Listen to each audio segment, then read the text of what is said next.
Igbo bụ Igbo, mma mmanụ, ndị Chukwu mere mma, ekene m unu.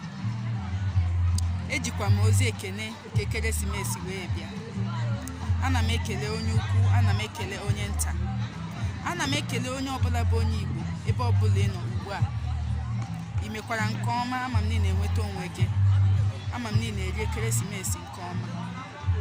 Ka anyị chetakwa kelee Olisa kere ụwa n'ihi na ndụ o nyere anyị, ogologo ndụ na arụ isi ike nke o nyere anyị.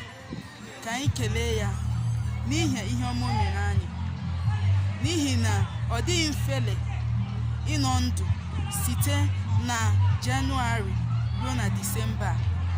O nwere ndị na-afụkwaghị ekeresimesi a, ma Chineke edobere anyị ndụ ka anyị fụ ekeresimesi a.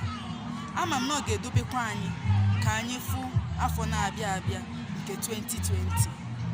Asị m ka onye ọbụla na-enwe aṅụrị, na-egoli ebe ọbụla ị nọ, na-eme ngala n'ihi na nwa Igbo ka ị bụ, nwa afọ ka ị bụ. Ebe a ka m ga-akwụsị. Asị m ka Chineke gọzie mmadụ niile n'aha Jizọs.